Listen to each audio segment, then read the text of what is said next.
This is Melissa Norris, founding partner of woman-owned business Jamesbeck, a boutique executive search firm focused on the investment management community. And I'm super thrilled to be back again with Michael Hoeppner, who's founder of GK Training, an excellent communications organization. We've been working with Michael for years, and as you guys probably well know, we've come to you with a number of webinars throughout the COVID experience that we've had. Michael, it's so great to be with you again today. You too, thanks. Yeah, you bet. So Michael, I just had one quick topic we wanted to cover today, and that is around how do you practice presenting a compelling story about yourself and about your career when you're in an interview process? How do you practice those interview questions that you field when you are interviewing for a new position? You know, I always tell my candidates that interviewing is a practice skill. It's not an innate skill. It's not something that we do on a day-to-day basis. Talk about ourselves, talk about our career, present a compelling storyline about what you've been up to. And it's very, very important to practice that before you go presenting yourself, because you can have one shot to present a good story and a compelling case for yourself when you go into an interview process. And we don't do this day in and day out where we talk about ourselves. It's very incumbent upon candidates to present themselves in the best light, to practice it before they go through the process.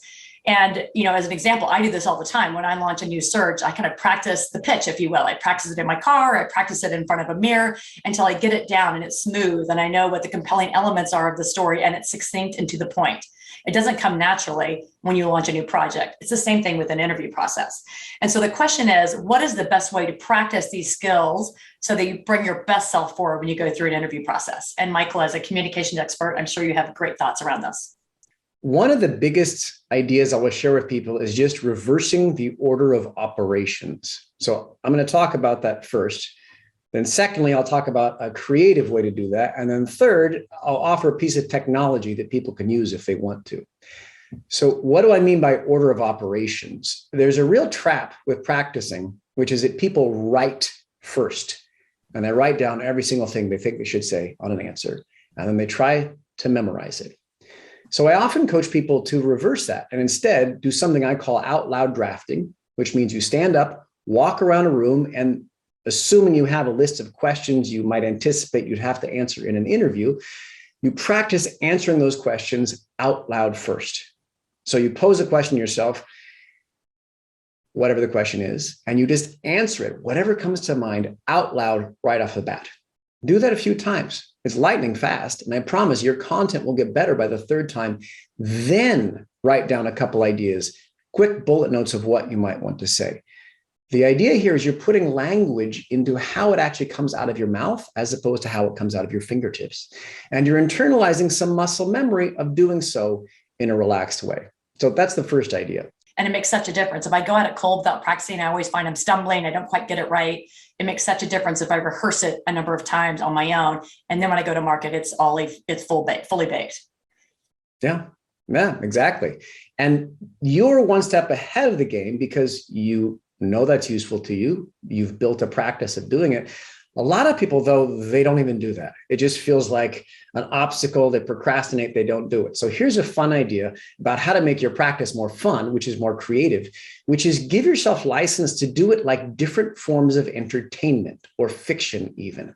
So challenge yourself one time to tell your elevator pitch, but as a movie trailer. So start off your elevator pitch with "in a world," and then do it like it's a movie trailer, and then do it like it's a romance novel, and then do it as though it's a sci-fi movie, and then as an action thriller, and see how playing with language and not taking yourself so seriously can help shift that idea of practice from a grudging activity you have to do instead of something that's quite light and playful, because ultimately that's the person you want to bring to the interview, not the obligatory procrastinator who feels like everything is quite so burdensome. Speaking of that, the idea of being light and playful in practice actually brings me to the third idea, which is a piece of technology that people can use. We've actually built an app for our clients called Question Roulette, which is, well, kind of like it sounds, a way to practice answering questions. It's totally free, Apple and Android. So if people want to use it in the Jamesbeck community, they absolutely can. I can walk you through how to do it. You want to do it quickly as kind of a demo on this? I think it'd be fantastic. I've seen it.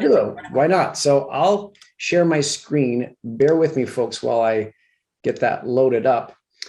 We built this specifically because of the conversation you and I are having right now, which is how do you get people to practice and practice in such a way that it actually feels kind of, dare I say it, fun.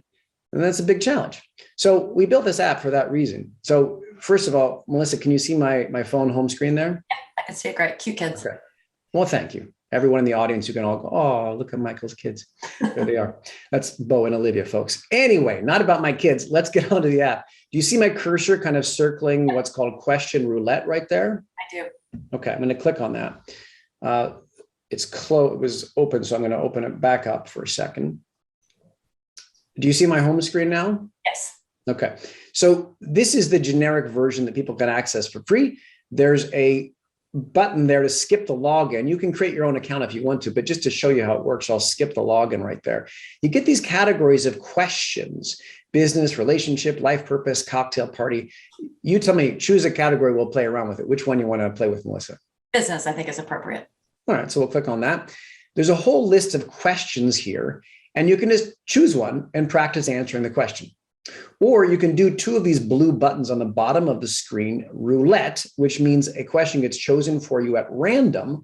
Or you can do rapid fire, which means a random question and also no time to prepare because your phone's voice recorder just gets counted down automatically. So I'll do that one because that's the most fun. So look at my question and see the countdown already happening down at the bottom there. It's already recording. The question is, why do you charge what you do? So now you just have to start talking. Well, our fees are based on a whole variety of numbers and calculus, which I could get into, but since I don't even have an actual number in mind, I'm not going to do that right now. Kind of, sort of, basically, really kind of, sort of, basically, and now I will talk very, very quickly and see if the app can keep up with my speaking speed, which maybe it will, maybe it won't. I'm not too certain. We'll see how I've done. And I press stop. And what happens is the app instantly transcribes what you've said. So you can look at it and ask yourself, was it any good? And then you have this big blue button. You can press play. The question is, why do you charge what? And listen back and hear, do I have some vitality and energy in my voice? It gives you some metrics. So time speaking, 24 seconds.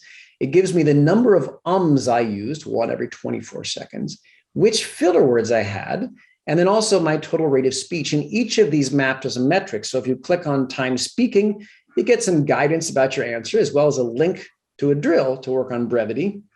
Click, got it, go back. Then we'll bounce around. This is number of ums, but here's your filler words. Look at that, this list of filler. That's programmable, by the way, if you want to change it for ones that you know are particularly useful to you. And then rate of speech. Look, I did talk too fast. I got that red light, 3.95 words per second. I click on that. You're talking faster than 3.25 words per second. You're at risk to lose or overwhelm your audience. All right, and a link if I want to get some more drills and exercises. I press got it. And then I can go to self-assessment down here. And I get some self-evaluation questions like, did I go on too long? I'm going to say, nope, brief and brilliant. Did I speak too quickly? Number 3, I'm going to say, yep, I certainly did, like a runaway train. And then you continue, in which case you can replay, save, try again, delete, or go back to home. The thing that I think is most awesome, hopefully when it works, is that people have fun with it. And it becomes kind of a contest with themselves almost. It's a way of gamifying it a little bit so that people actually practice. And that's the name of the game. And that's why we built it. So again, folks, it's totally free. Anyone can use it, Apple and Android. And the idea there is that if the Jamesbeck community wants to, it's there. But my main point is practice, practice, practice, because it matters and because it makes a difference. I'm going to add a few points here from a recruiter's perspective, some advice that we could give candidates when they're interviewing. First and foremost, you want to have a 5 to 10 minute long story about your career trajectory. So you want to be able to say, here is my career in kind of a 5 to 10 minute nutshell that very specifically covers everything you've done in a very succinct manner. Secondarily, when you go into an interview, every different position has a different element of leaning and skill sets that they're looking for. So it's super important to be able to highlight your background, your career, your experiences that directly relate to the needs of the role. You know, everybody has kind of a varied set of skills. Certain functions require a lean in on some of those skills, not all of those skills. So you want to be sure to highlight those skills, and you really want to bring to the forefront the very substantial things you've done in your career, not just superficial things, but very substantial things, as in the amount of alpha, the deals that you sourced, the amount of dollars that you raised, who were the biggest clients, number of clients you brought into a firm, things of those nature. You want to bring in things that are very substantial and content rich that direct specifically to the need of that function and that role. The other thing I want to say is you never want to wax lyrical. You really want to keep your content succinct and to the point and answer the question that's asked. Far too often I find candidates go off on tangents when they're telling a story or they're responding to a question. And you really need to keep in mind the time frame of the interview slot. You don't want to go over that time frame. You want to be respectful of the people that you're interviewing with, and to do so and to cover all the skills you've ascertained over your career, you need to be very succinct when you're asked a specific question, and definitely answer the question that's been asked. And I think it's really important to talk to a recruiter if you're working with a recruiter on an assignment or on an opportunity, to ask them what are the most important factors for this role that the client's looking to solve for. And in addition to that, where am I falling short? What should I be highlighting in my background that's important to this client? What are the areas that I need to cover that maybe they were questioning about my background and my career and my experiences to overcome any concerns that that client might have?